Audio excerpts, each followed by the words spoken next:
Oh, wow, it's like Tennessee hour on the program because we got Senator Bill Hagerty with us, another special guest from Tennessee coming up later on. But Senator Hagerty from the great state of Tennessee, appreciate you joining us here, sir.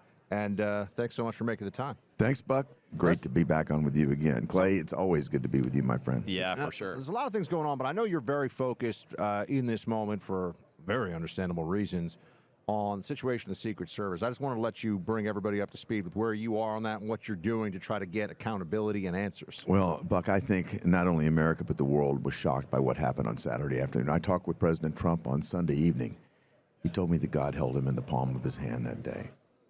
Think about how close we came to a global disaster, a global crisis. And he went directly to the point I think we all feel, too, about his mourning and sorrow for the father of two, the firefighter, 50-year-old, who lost his life.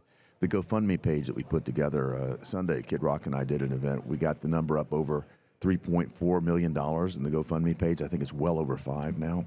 That just goes to the generosity and the outpouring of support from the American public. But as things begin to unfold, we realized there were some serious, serious challenges here. And what we see again is the Biden administration calling on democracy and putting democracy at the fore. Yet when democracy is truly threatened, they sit on their hands. This Director Cheadle needs to be held to account, yet Joe Biden has done nothing to do it. She should be fired. She should be marched out. She should be walked out of the building. The same goes for Mayorkas. But this administration, again, covering for the deep state, sitting on their hands, putting unqualified people into positions. And you saw what happened on Saturday as a result. We've been talking a lot about whether Biden's the guy. Do you think that he's going to be the nominee, or do you think they're basically saying you're done and moving on to Kamala or someone else? I think they're into uber panic mode right now, Clay. And you saw them come up with this COVID excuse for him not going on stage yesterday. I think what they're doing is they're drafting his resignation speech, is what I surmise from all of this. It's amazing how quickly the knives came out after that debate. Wait, Senator, just to be clear, so you don't even think it's just he's going to say, I won't be my party's nominee. You think he won't stay in office to finish out his term? I think he probably would try to stay in office, but if he's not qualified to run... This is what I've been saying. Well, how could he be qualified to finish the job? And look, Yeah. I've had a number of world leaders reach out to me after that debate, wondering if they can even make it till January 20th. Yeah. Will our nation make it after what was demonstrated to the world in terms of Joe Biden's lack of competency? Look, I'm sorry for him in terms of his physical health. He's not in a position to run the nation. I think that's obvious to most everyone. If he has to step down for medical reasons, it should be tomorrow, not on the 20th of January. Yeah, that seems to be the only fair-minded approach to it, the only honest approach to it. We'll see what they end up doing.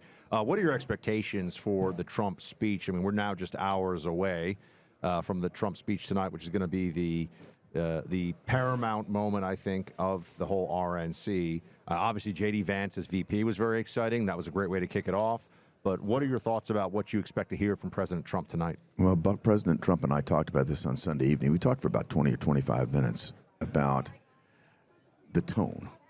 And, you know, I could just really feel a somber approach to this when I spoke with the president. I mean, none of us have been in this, and prayerfully we never will be, to be that close to being murdered.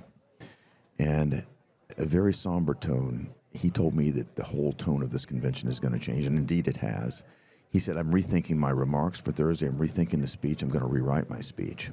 I don't know what it's going to say. I don't think any of us do, and that's President Trump is the master of holding us in suspense.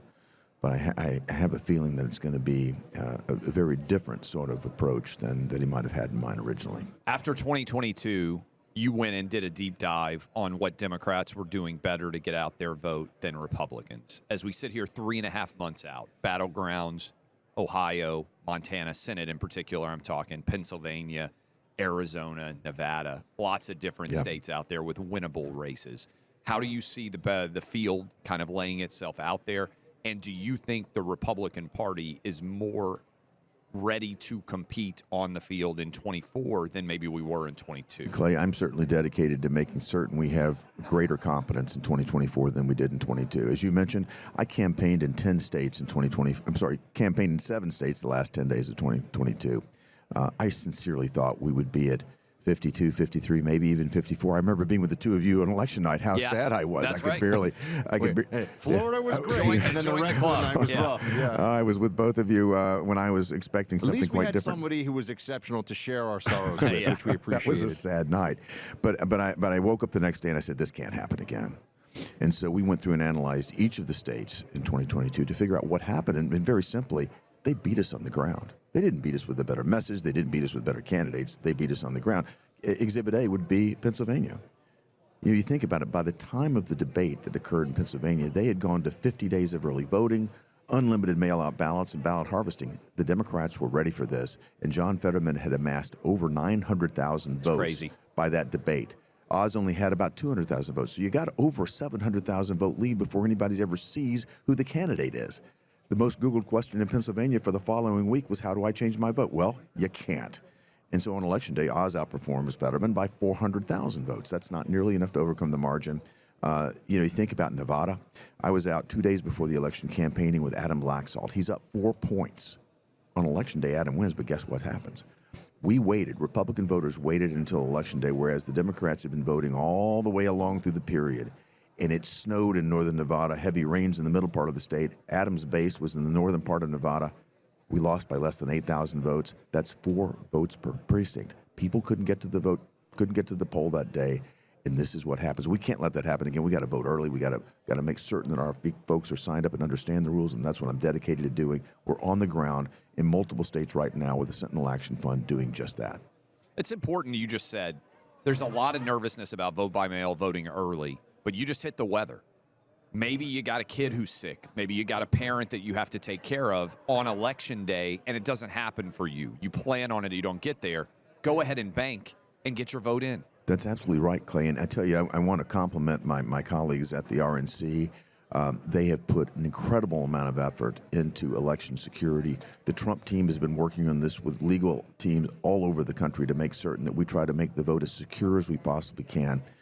We are looking at a situation where I feel very comfortable with the safety and security of our votes. We're going to have lawyers on the ground everywhere to make certain that we remain secure. And we've got to convince our voters that, first, to understand the rule set, but let's play by the set of rules, even if we don't like them. We know the Democrats are going to be maximizing those rules. Let's not take the risk of waiting until Christmas Eve to buy our Christmas present. Any coach that would wait till the fourth quarter to put it in your lexicon, Clay, to start running up the score is going to get fired, right? We need to be playing early. We know the outcome. We know how important it is. Get that vote banked early. And we don't want to be overconfident. No high stepping into the end zone around here, Senator. That's right, Bug. I learned the things. You know what I mean? Thanks so much, Senator Hagerty, for being with us. Appreciate seeing you here, Great to be with you both. Thank you. Summertime can be all about vacations, family reunions, all that stuff. It's not new. It's been that way for generations. But if your family made great memories when you were getting together over the summer, I bet somebody captured some of those moments, but they did it on video and photo. Years and years later, how do those videotapes do these days? Do you have a VCR machine? Well, you can do something about it and still enjoy those memories forever. Digitize what's on those tapes with the help of Legacy Box. Clay and I know the founders of this company. They're fantastic people, and they've been doing this for millions of families. In fact, 1.5 million families have already relied on Legacy Box, including mine and Clay's. Right now, they're offering 50% off their regular prices, which makes this a great time in the summer. Maybe you're clearing out some of the attic or the closet. You go, oh, what am I going to do with these tapes? Send them into Legacy Box, and you can take your time with it. Get the box sent now. Get the deal, that 50% off now, and then you fill it with your materials, your photos, VCR tapes, whatever you got, Betamax, you name it. They can transfer it for you digitally, and they do it with so much care. Once you see the box they send back to you, everything's nicely wrapped and taken care of. You get back all those originals.